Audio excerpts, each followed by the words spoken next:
Time check. Mag 4:52 na. Punta kami ngayon sa Katunggan. Lakad lang. Gawa ng hindi daw makadaan yung ating motor. Bagong tambak kasi ng buhangin. Yung pilapil. So nilalakad na lang namin. Sa Toto. Ginanto tayo. Yun. So lalakarin na lang namin papunta doon.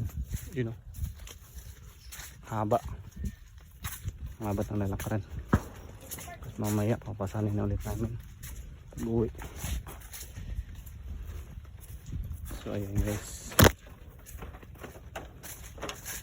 yan hanggang dun niya sa dulo. Yun.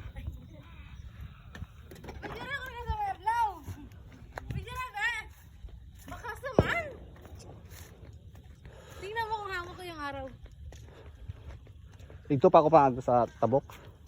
Hindi! Pangit ka, bandi. Sige na, Bi. So guys, ayan, naglalakad na. So update na lang kami mamaya pag dumating na kami doon. So yun guys, na sa kalahati na tayo. Sa kalahati na. Nagdala na rin ako ng ng paglalagyan namin mamaya ng aming kukunin dito sa Katunggan. Ito. Tuwang-tuwangan itong tawagin sa amin. Iba ko ano tawag sa Tagalog. Ayan. So may na lang guys pag nakarating na kami doon. So guys, malapit na tayo guys. So kanina ang oras is 4:59. So ngayon 5:05 na. So yung linakad natin is nasa 6 minutes lang. 6 minutes mula doon kanina sa hintuan natin ng motor. So dito na kami guys.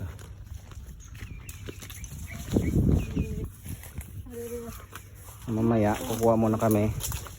Tapos mamaya uwi din. Dito na kami. Malapit. So hanggang dito na lang. Mamaya dito kayo pag pauwi na kami.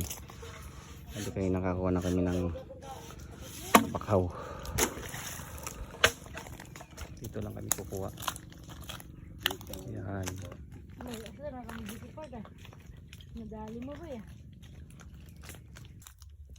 So time check, alas 6 na. So hanap tayo ng tali. Pinakuha namin guys. Yung sako. So may tayo kanina, mag-alas 5 na rin. So natapos kami. Tapos kami mga alas 6. Alas 5 kami kanina umalis. So isang oras ang lakad. So hanap akong tali. Tatali namin doon. So ito pwede na siguro to. Oh. Oh ito. Yun lang tawag yun. Agay bilay. Mahirap yung matangkad. So, papansin yung gabi na. Inaabot na kami ng alas 6. Nakuha namin ang sakong bakhaw. Tsaka inabutan namin kami ng ng taob. Tumas na yung tubig. So ayan o, tinatali na nila. So ngayon lalakad na naman kami pauwi. Kasi yung motor natin hindi nakapasok gawa ng hindi daw makakadaan. Tunay pa saan? Ay may tuwang-tuwang na. Okay, nagkuhan ko. Tuwang-tuwang na. Daw, tuwang-tuwang na. Madum. Mahaba ron nag.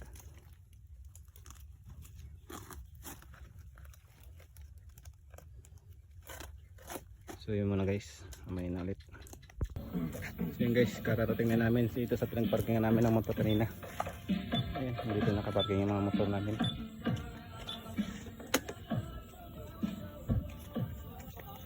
So, ginabi na tayo guys. Gabi na talaga, madilim na. gabi na. So ang oras nga. So what's up guys, nandito na kami sa bahay. Nararating na namin. Ayan. So, nandito na yung dala namin dito yung ano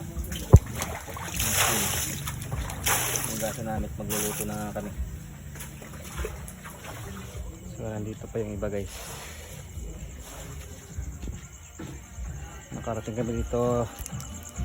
So ano na, 7:30 na. So ito. Yan, yung sako, yung paglalaga namin. So ito yung ano, apoy, handa na. Handa na para sa lutuin naming bakaw. So guys. So madami na kinuha namin ngayon. Gawa ng nahirap nga bumalik doon kasi nga napakalayo. Kaya dinamihan na namin. So ayan, naghuhugas na. At aming lulutuin na. So salamat sa panonood guys.